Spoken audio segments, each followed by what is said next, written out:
10,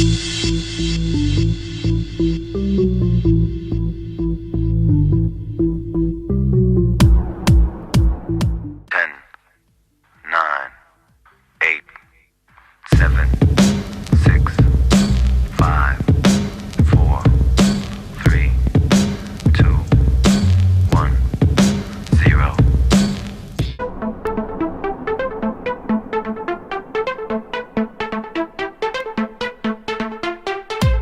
Start with introducing myself while everyone's joining. So, my name is Vibha Kagzi, and I am the founder of Reach IV. At Reach IV, we help young people reach their study abroad and career aspirations. And we noticed that there's a plethora of career options out there, and some of which are more niche, which don't really get enough limelight, and people don't really know how to pursue these careers. Which is why we decided to host this show called the House of Experts. And today, of course, we're delighted to have Purbayan Chatterjee on our show. Expert in many ways, primarily because he's a global sitar maestro. So I'm just going to start by introducing Purbayan first. So Purbayan, as all of you know, is a foremost sitar maestro globally. He belongs to the Senior Mayar Gharana. Is that correct, Purbayan? I hope I pronounced your Gharana correctly. And he's obviously been trained with several gurus, some of them, one of them being his father, Pandit Parth Pratim Chatterjee. I hope I got that name correct. Yes, you did. Totally. Ustad Perfect. Ali Akbar Khan, Pandit Ajay Chakravarti, and Pandit Arindo Chatterjee. So, Purbayan, obviously, you've been blessed to have the learnings of so many gurus all combined and imbibed into you. Purbayan's also received the Indian President's Award and the Aditya Vikram Birla Award, amongst many other accolades. He, of course, regularly performs around the world. And the only silver lining to this lockdown is the fact that we've been able to lock him down and get him to do this interview with us. So thanks, Purbayan. And having known him personally for a little bit of time, I know he's someone who can completely captivate you with his music. Of course, you know that. But what you don't know is that he can also captivate you with his words. And today is going to be one of those rare moments where Purbayan is going to be speaking slightly more than he will be playing. So thanks, Purbayan, for doing this, first of all. It's a real Thank delight you. to Thank have you, you. Vibha. Thank you for having me on this, on your platform, on your Instagram live session. And first of all, can you hear me clearly? Can you see me clearly? Am I still blurry or fading out? No? I think you're good, yeah. All right. Awesome. Well, hello, everybody. Anybody who is tuned in here. It's lovely to be talking with you guys, and actually it's lovely to be talking for a change. It's it's the kind of time where we've been doing a lot of music. I think musicians have been at the forefront trying to bring good entertainment for you guys, and then it's time that we talk and chit chat a little. Okay, all right. So we're ready to chit chat, and of course, given that we're an education advisory, Purbayan, first question to you is about your education. I know you studied English literature. So I'm very curious to know, how did the transition to music happen? And, why did you pick music as a career? And what made you move from English literature and sort of let that go? So English literature came later. Music came first because I think when I was about 5, when I started playing the sitar, when I was 3, I was taught vocal music. That's how things started. And I went to school, I went to an English medium school, which was a Christian missionary school. I've studied science in my 11th and 12th, but I always had a penchant for literature and the arts, for the liberal arts and so on and so forth. Music continued in the background all the time. I mean, of course, I went to school like that, but, we had those days at home when we would get into sort of arguments with the family. Which one should I do? I wanted to take music like full time, and actually my dad gave me full on support. And many musicians, Ustad Zakir Hussain prominently, he told my dad that this guy, he should give it a shot. He should give music a shot because he has it in him. Even Pandit Ajay Chakravarti, who I studied from, he also said the same thing. And I think at a point I just took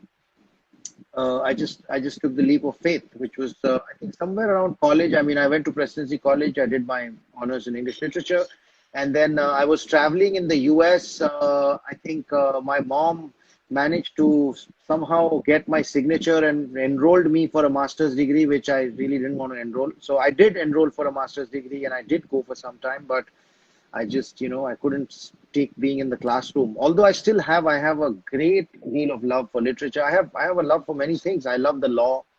I love reading books on, which are, sort of figuring out the legalities of different countries of the world.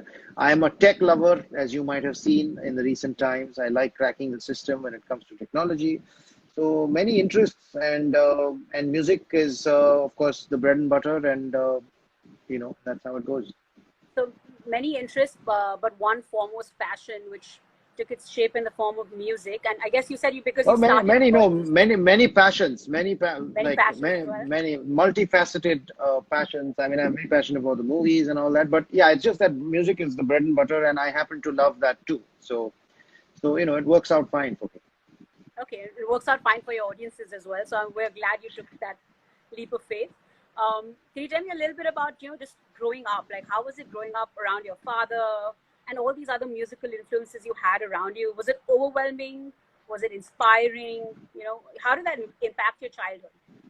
So I grew up pretty traditional, and I remember sort of rebelling from within a little bit at a certain time in my life. I think that rebellion is continuing still now. Somewhere deep down inside, I'm a rebel.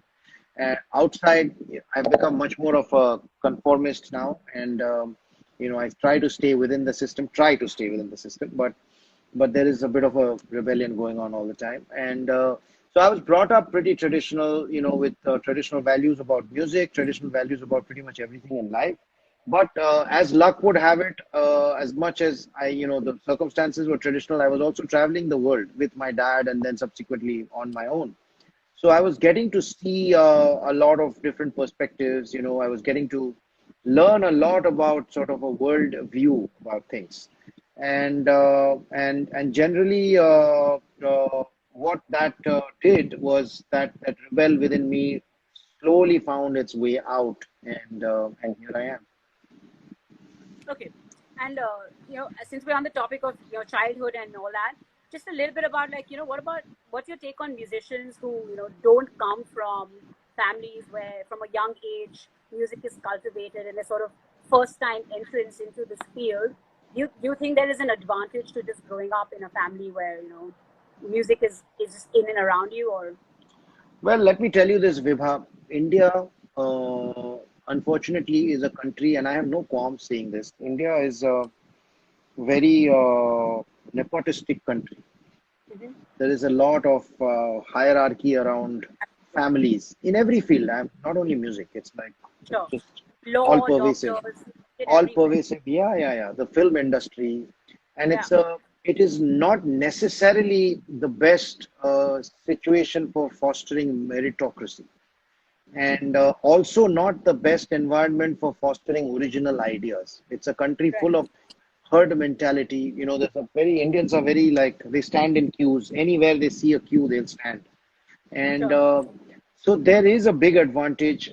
And as far as classical music specifically goes, forget the attitude or forget the whole nepotistic outlook of Indian people in general, but the attitude of I'm sorry, the whole the bringing up in a classical family is of great advantage because it's a Guru Shishya Parampara thing. It's an art form which is, and I am a firm believer in the Guru Shishya Parampara.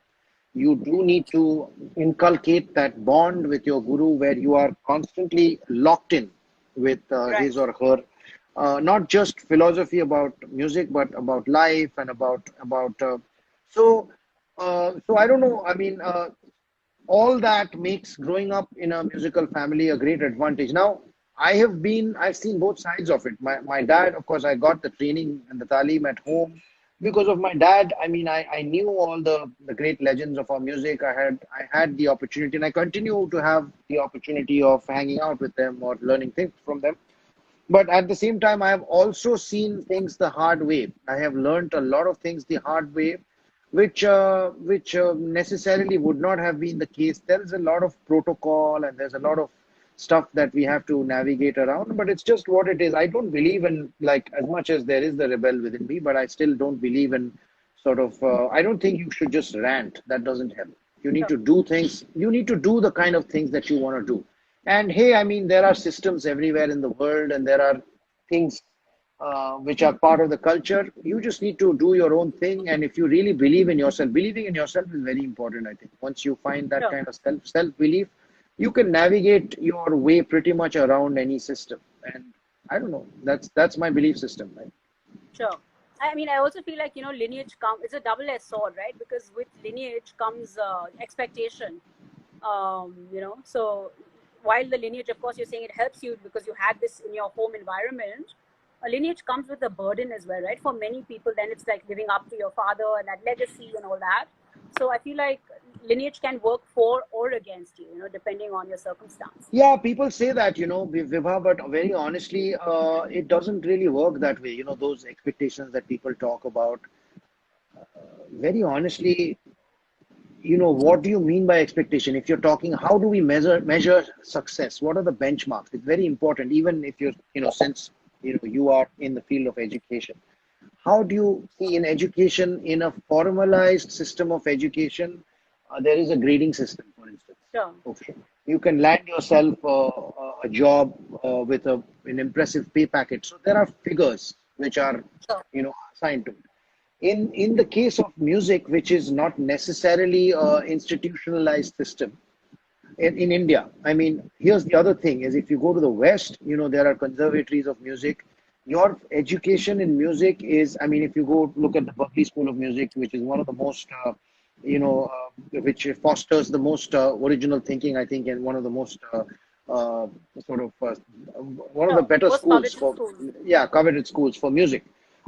So since in the lack of an environment which has that institutionalized system, so you are at the mercy of the so-called kingmakers who are sort of they might be biased for or against you. So Yeah. the kind of expectations that you're talking about are often not that high, actually. Very honestly, if you talk about musical families, they're very sort of indulged also. Often Sure. people with much less talent are given a lot more indulgence than Of they course. deserve. Yeah. Yeah. Yeah. Right. I see. So it has a sort of like it's amoebic, right? In many ways, it sort of flows. Yeah, and these guys then go out and talk to the media and say, oh, there was a lot of there's a great responsibility on our shoulders, and they're not really shouldering that responsibility, Sure. unfortunately. A lot of them are shouldering. Sure. Yeah, and a lot of them are shouldering, and a lot of them are doing a great job about it, and some of them aren't. It's just the way things are. I mean, there is no rule, nothing in the rule book that says that just because my dad did a great job for the music or my mom did a great job for whatever some other field, it Right. doesn't. It's not a prerequisite for me to be a great musician. Sure. Okay. I'll move from family to a question from Sandhya. Sandhya Shetty. She's actually a well-known karate champion. Yes, Her I did question read is, the question. I you've and read I her question. So Thanks, I know thanks, that you Sandhya, for actually do. asking this question.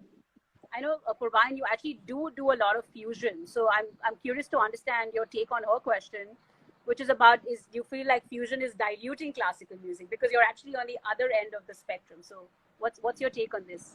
Well, I am in the middle of the spectrum, I would like to think, because first of all, Sandhya, thank you for asking this question because it's a very relevant question and it needs to be asked more and more.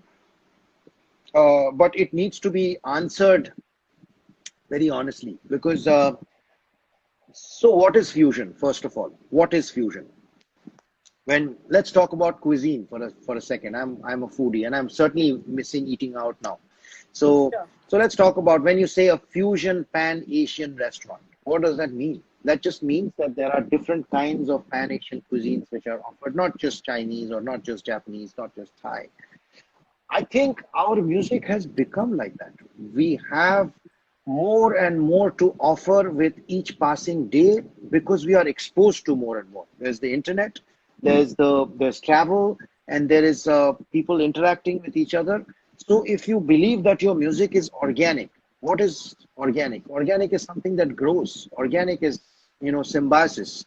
Organic is a plant going towards the sunlight. That's organic, right? And Yeah. I'm, as a musician, as a creative person, I'm always going to go towards the light. And Sure. that should be the motto of every musician or every artist. You are bound. I don't want to be some archaic person stuck to values which are 200 years old. My music may be 200 years old, my musical tradition, and I have full respect for that. And it's my job to carry that, you That know, level. Yeah. it shouldn't be a burden on my shoulders. It Sure. should be, it should be like the grounding under my feet, not a burden on my shoulders. It is carrying me through.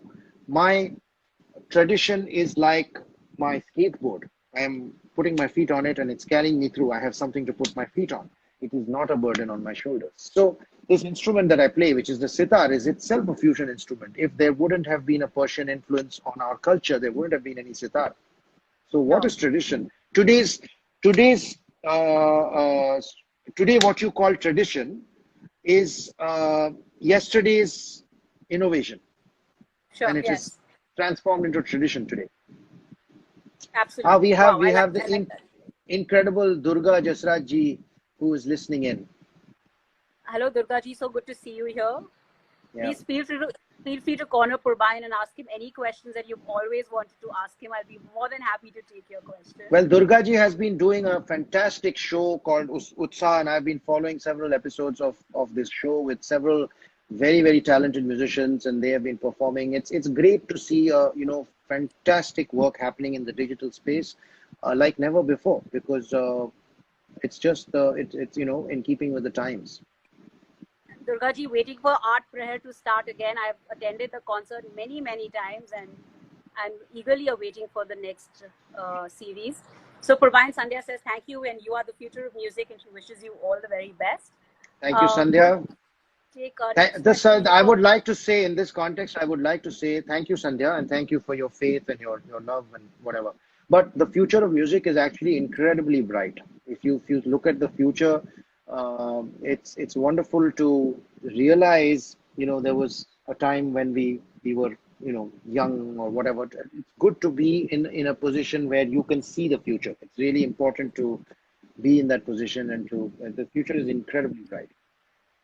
Absolutely. I'll take our next question here from Surbhi Samdani, who asks, "What plays on your mind?"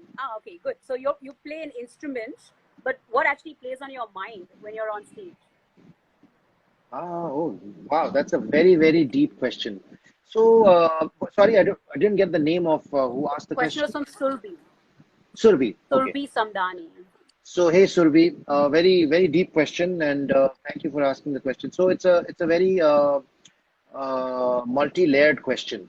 So, you've heard many times people saying that music is meditation, music is a form of worship, etc., etc. Um, so, here's the thing: what is meditation? Meditation is not focus necessarily. It is focus, but if you focus on focusing, you will never focus. If you Right. know, if you know the drift, you can catch the drift. Meditation is observing yourself. It's almost like an out of body experience. Music is very similar. You really need to take a deep breath and live in the moment.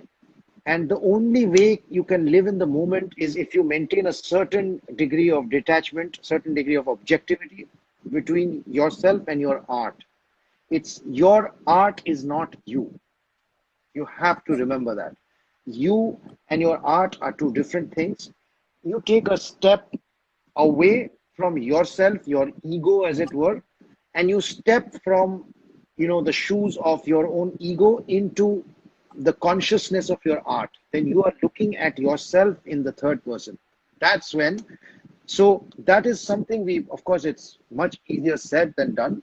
So when I get on stage, and this is very personal sort of experience, and different people have different methods of doing this, but every time my mind tends to wander, all you need to do is take a deep breath. It's that easy, really. It's that easy, and that will bring you back in the moment and bring your focus onto the sa or the re or the ga or whichever note you want to hit. Yeah, I want to follow up on that question. So when you're playing, is your mind on your instrument? Is your mind on the audience? Like where are your senses? What are you experiencing as you're on that stage? Well, I think I just answered that question. So your mind should not be in anything else but that one note, and also not about a phrase. It is not even a phrase. You don't. It's music is a weird vision of the phrase that is going to come next and next and next. But you can't live in that moment which is in the future. You need to live in this moment, which is one note, not even a note. It's sometimes just a fraction of a note or a vision of a note. And you cannot live in the past also. You cannot live in the next phrase, in the earlier phrase, the phrase that you played earlier. You cannot be euphoric if it was wonderful, or sort of slightly repentant if it wasn't that great. So you got to let it go. It's the best best life lesson of learning to live totally in the moment and learning to live each moment in the best possible way. A lot of sportsmen will say the same. You know, if you read Nadal or if you read Federer's books, they talk about this as well. You know, with every passing shot, whether it was good or bad, you got to be ready for the next ball. You know, so what you're saying is completely reminding me of a lot of sports analogies as well. Yeah. I'm going to take a question from Abel Gonzalez. Abel asks, how did you come up with the project Shastriya Syndicate and what drove you to it? Shastriya Syndicate. Okay. So yeah, so Abel, as I just said, I completely live in the moment, or I try to at least.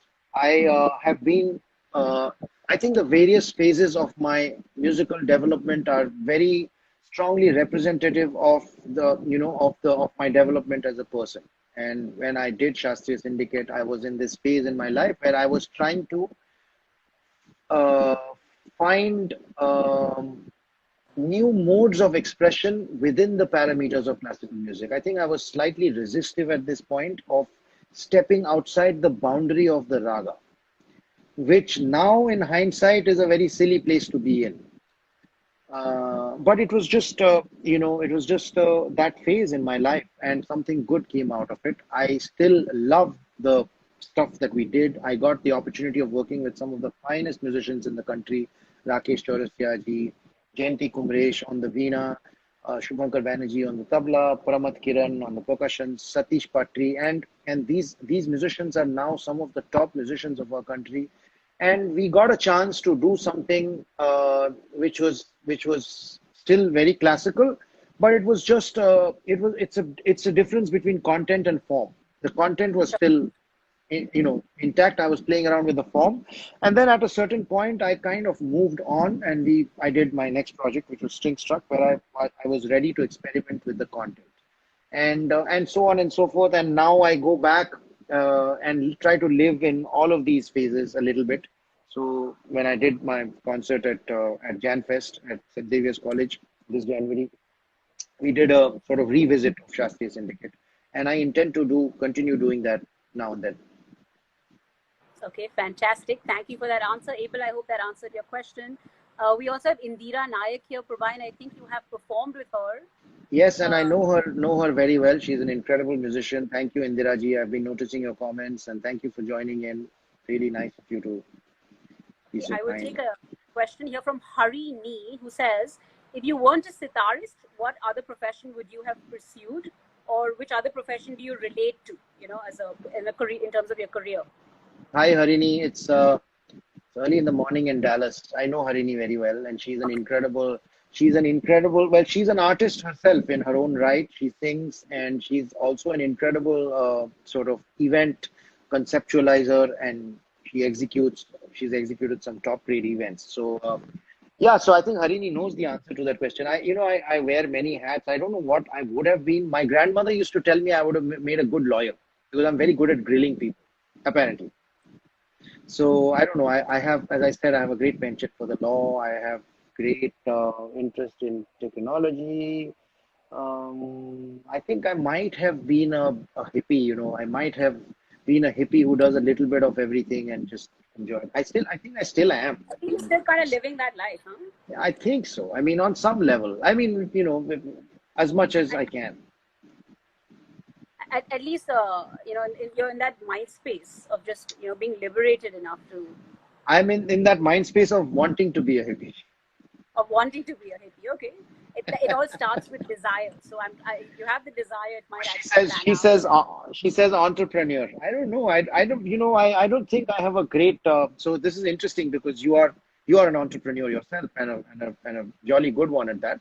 I don't, I so on the entrepreneurial side of things, I think I'm all for ideas. I mean, I'm like sort of, I think I'm good at ideas. I don't know about execution though. Um, I think of this and that, but then, Okay, call me if you have a good idea, and we'll figure out how to execute it. So I think we might have something brewing here. But thank you, Harini, for your questions, and thank you for joining. I'll take a question from Shubham. He's been asking this for Brian many times now in the chat. He really wants some Riyaz tips. So can you please share some so, Riyaz tips? so Shubham, first of all, this is a live of mine with Vibha Kagzi, who is in the field of education, and her company Reach IV is helps people get to Harvard and whatnot. So this is not a place for me to be giving tips on music. I can if maybe Vibha can give you a tip or two about going to Harvard, but the only thing I will say about practice, and this is I will make my answers so that they're relevant to everybody. They're not relevant only to sitar players. So the only thing about practicing anything like Vibha, I know you are a keen practitioner of yoga. I think the only thing which helps is regularity. It's not Right. about doing 5 hours one day and then nothing for the next 5 days or 5 months. It's all about regularity. It's about setting yourself goals which are realistic and then slowly trying to push it. It's a little bit like going to the gym. I always tell this to my students, all my students, that always try to make your practice like your practice routine, or whatever you follow, just like you would do at the gym. Go the first day, lift a 5 kg weight, and see how much resistance your body is giving. Just when you start to get comfortable with something, increase the resistivity a little bit. That's all. Okay, I couldn't agree more with that. I do that in my yoga practice as well. Completely echo exactly what you said. And thanks for taking Shubham's question. Shubham, if you Purbayan's also doing a few master classes. So if you really want to learn from the maestro, please do check out his Facebook and his Insta, and just find out a little bit more about his next master class. And I'm sure he'd love to have you on. So perhaps some formal training might help you get some tips from him. Next question from Megha Raut, who says, what kind of relationship do you have with your instrument? I remember asking you this question once before, so let's now hear it on live. Well, Megha could have asked me this question on the phone. Megha learns the sitar from me. So, Thanks, Megha, for but exposing me on this platform. Thank you. so yeah, so my instrument is right here. It's it's a very tactile relationship. Your instrument is, I know many people say that it's part of your body and all that. It is like an extension of your body, but it's a very tactile, it's a relationship where you really want to touch the instrument, and you want to touch the instrument which is tuned, uh, in good shape, in a state of, it's a little bit like wanting to when you have, like those who like taking photos. It's a cameraman's relationship with the, because this is the lens through which I'm seeing the music, through which I'm seeing the notes or the phrases as they are. So it's a very, very sacred relationship, but it is also a very friendly relationship. I do not believe in any kind of relationship which is based on intimidation, because it shouldn't be very. And I saw an interview where Zakir Hussain Saab said the same thing. You should not make regiments out of things. Even when you pray, it shouldn't be. You should pray when you want to pray. You should have a certain degree of regularity about it, but within that cycle or that regularity, you need to find your call. You can never make it obligatory, or don't impose it on yourself. So the relationship with the instrument is also like that. I pick it up when I really want to. Okay, that was a beautiful description. Tactile and, sort of picking it up when you really want to. I like the sound of that. Going to take my next question from Sabahat. who says, "What has been your favorite event to perform at or to go for every year?" Do you have a favorite event to perform at? Um, well, the thing is, there are so many in different parts of the world. There are festivals which offer one thing, and then there are concerts which offer, there are venues which offer, like how do you compare a big, auditorium which seats, uh, 5,000 people with, for instance, a beautifully intimate venue like the Prithvi Theatre? You cannot, right?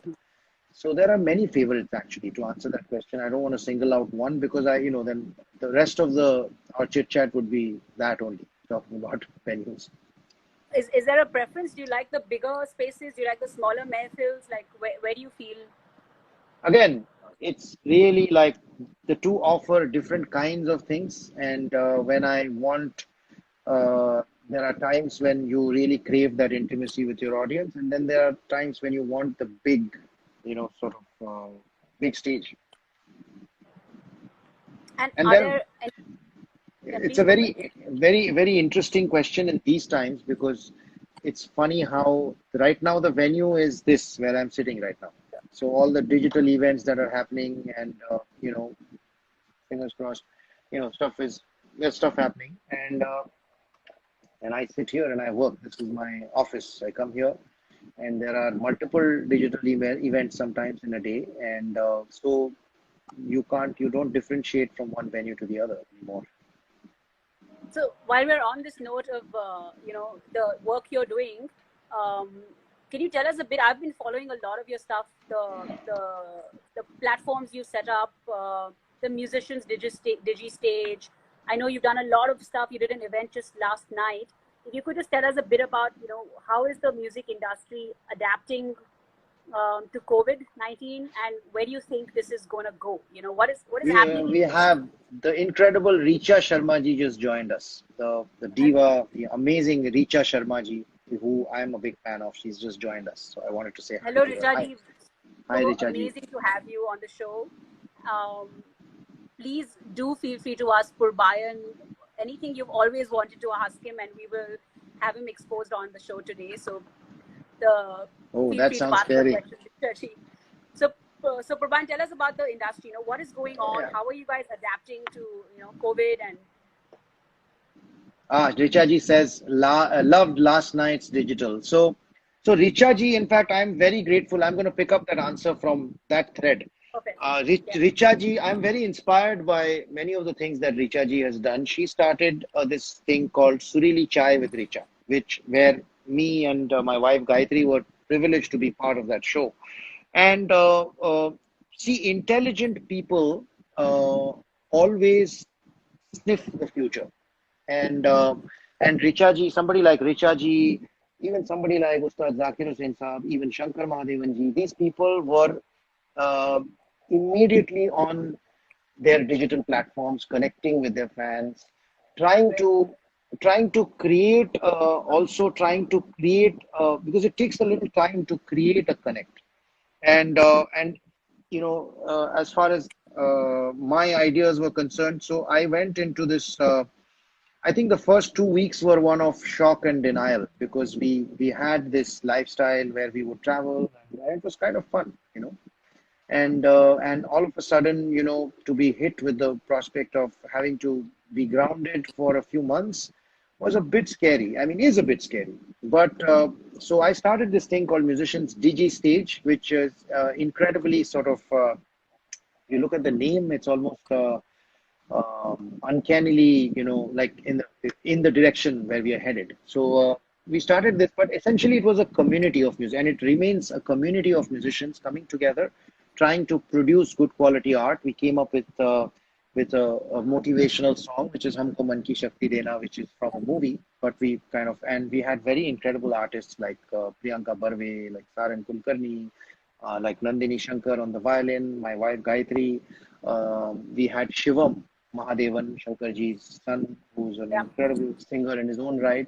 So we all came together and did this, and gradually, and we did a lot. We continue to do a lot of collaborations. We just released another song called Mercury, which is on my right. timeline. and we are coming up with another on the 30th, which is called Kriti Witty. So Kriti is like the South Indian Kriti, and Witty is like, so it's creativity. It's a little play on the word creativity.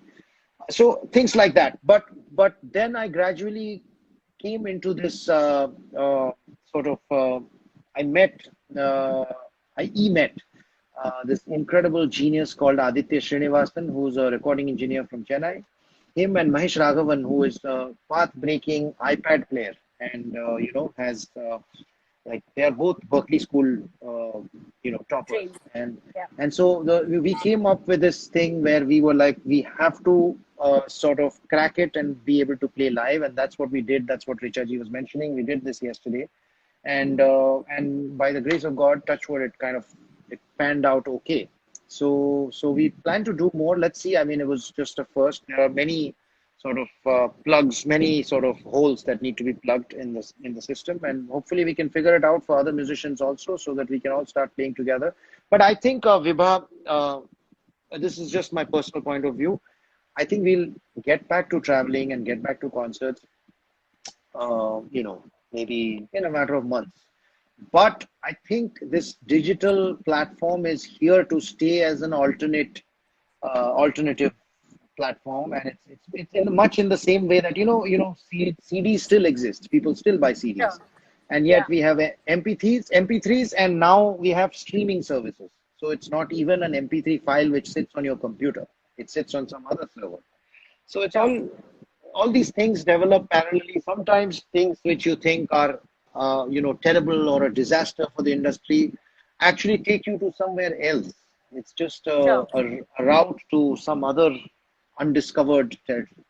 Sure. So, first of all, congratulations on setting up, multiple platforms, and I think you're doing a fabulous job just by allowing so Thank many you. artists, this opportunity to be able to perform. I've seen many of your recordings, some of your interviews on Musicians DigiStage, and you're just doing a fabulous job. So, firstly, Thank you very much. Well, congratulations on setting this up. Well, my sincere thanks to all the artists. Whoever I have called so far, I have not heard anybody say, "Oh, I'm busy," or "What? Why is this worth it?" Nobody even thinks twice before, and I don't think twice. I mean, I've also asked, been asked to be part of wonderful collaborations, and it's just this is one of the good things that have come out of this. I think we've So, come together as a community much more than before. absolutely. I think it's brought everyone together very closely. But what are your thoughts on, I know there are a few concerts now that are slowly beginning to get monetized, where people are charging, even on Book My Show, they sold tickets to, some concerts, a few master classes. Where do you see monetization going if we were to be in lockdown for an extended period? Do you really think artists are going to be able to monetize these concerts? Well, it's new, and Right. it's. I think people take a little while before they put their money on something, and Yeah. also not only take a little while. I'm just going to scroll down and see. Okay, so not only take a little while, but also the quantum of money that they'll put on something takes a little while to start small and then slowly grow. So that's one side of it. But at the same time, let me ask you a question. Like if your Netflix or your Amazon would be taken. I know you said that you're not like big on. I mean, it's not I'm a not a necessity. Netflix addict, but of course, I do watch Netflix, of Well, course. just let's put it this way. If you were to be like, if your sources of entertainment were to be taken away from you during the lockdown, what would you do? Sure. And of course, we would sit, and enjoy nature, but how much of that can you do? Right. We are used to a certain way of life. We are used to going to the theater. We are used to watching television. It's just become part of our. So I think it's a very primal need which needs to be satisfied. So Sure. as much as that needs to be satisfied, people are willing to put their money on it. The quantum will be slowly determined. How much money will come into it? It will be a different economics. It will be economics of this will be slightly different from before, but we'll figure it out. Sure. I mean, also it's also a matter of just changing the customer behavior, right? It takes a while for the customer to feel like, okay, I have to pay it now. First of all, the reality of it dawning upon you that I'm actually now going to have to stay at home and figure out my source of entertainment for the weekend. Yeah. And then slowly, then you can start with a small Well, piece of yesterday when we planned this live and we put out a flyer, it wasn't even an event. People are calling it a digital concert. It was just us going live from our individual Sure. Facebook pages. But I saw on my Instagram mentions, there were at least 20 to 30 mentions of people saying and people I don't know. This is like any Sure. random person saying that this is my entertainment for the evening. So they were actually looking forward, and then it turned into an event, and I think we are right now at about 40,000 views between 10 o'clock last night and now, Oh, which I wow. think is pretty incredible in itself. Yeah. Okay. Since you've got this, and I just want to acknowledge someone called Fakir Ahmed. He's been just saying lots of positive stuff about you, Purbayan. Well, he's an amazing person. Fakirji is in the United States and he's in healthcare. So first of all, our respects to everybody who's in healthcare. And at the same time, he's a great patron of the arts. He's been a great patron to us, and I would like to acknowledge that. And we've been able to visit him in the United States. He's a very incredible person and has a lovely family. His wife, Ruby, and his daughter and son. They're a wonderful family. So a big hello to all of you back in the United States. Okay, thank you, Prakirji, for joining, and thanks for all your comments. I know you've got the instrument in your hand, and I have a list of questions here, but I'm very tempted to leave my questions aside and just let you do your thing. So if that's okay with you, would be lovely Yeah. to hear you.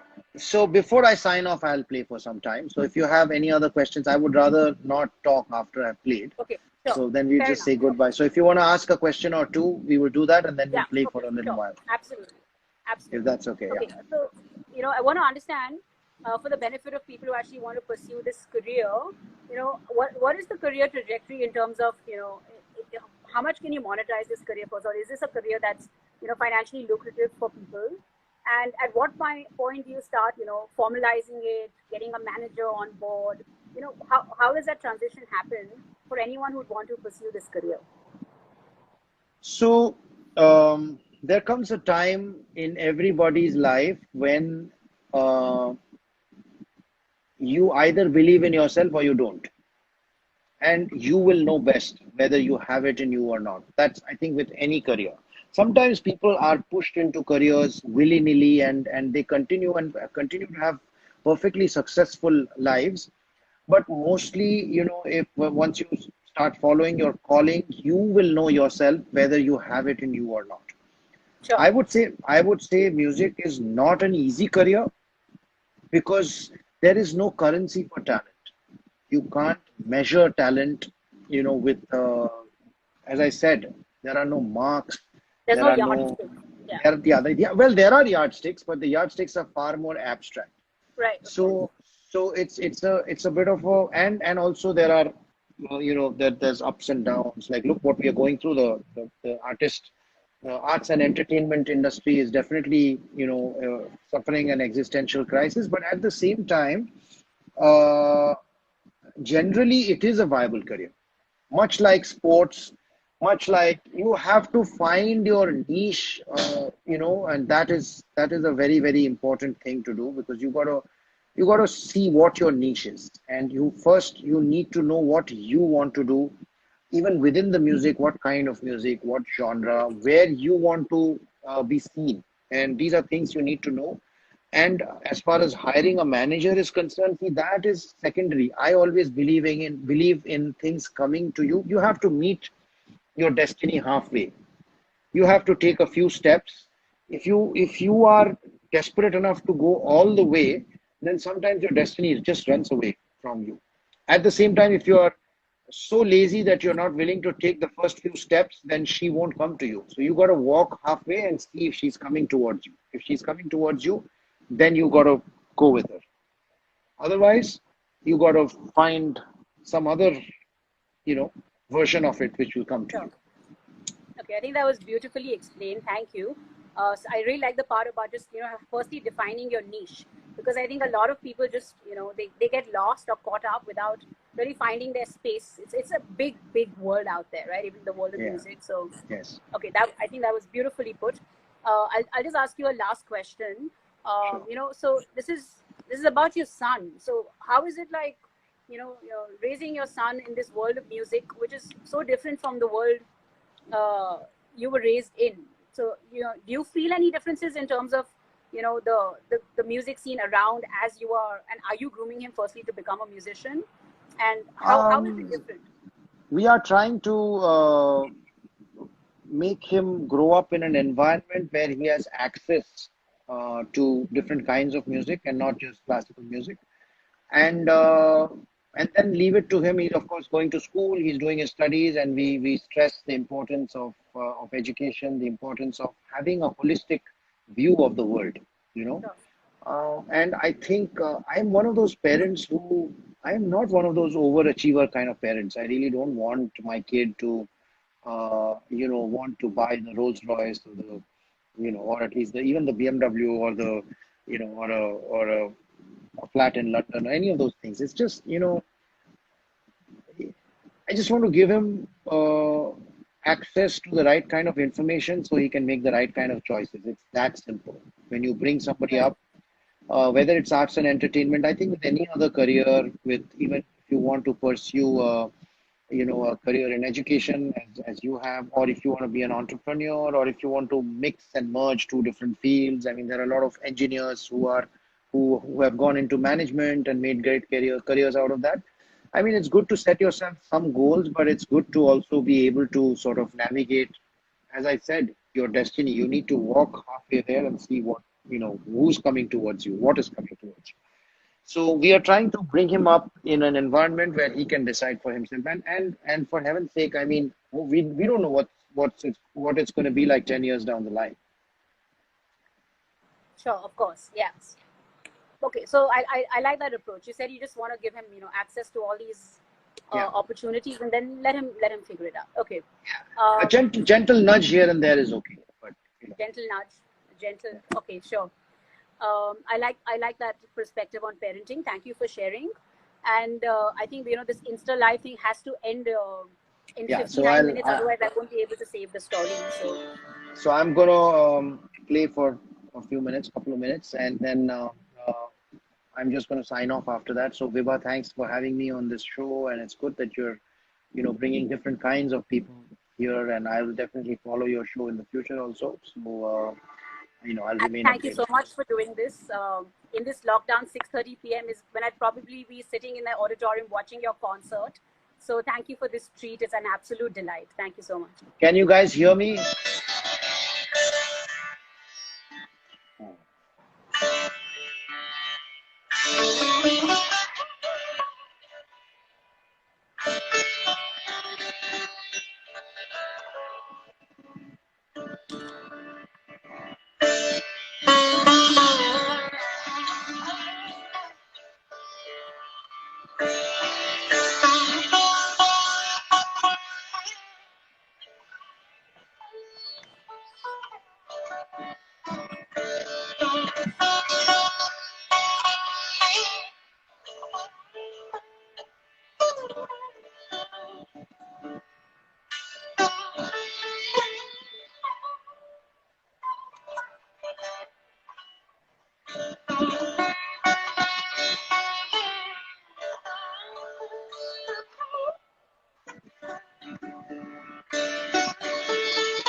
All of you have a great evening ahead. And once again, Vibha, thanks for having me on the show. All the best to you, and prayers for uh, a wonderful future ahead. Let's all get out of this safe, remain safe, and we shall overcome. Thank you, Purbayan. Thank you so much. Bye Thank you for now. yours.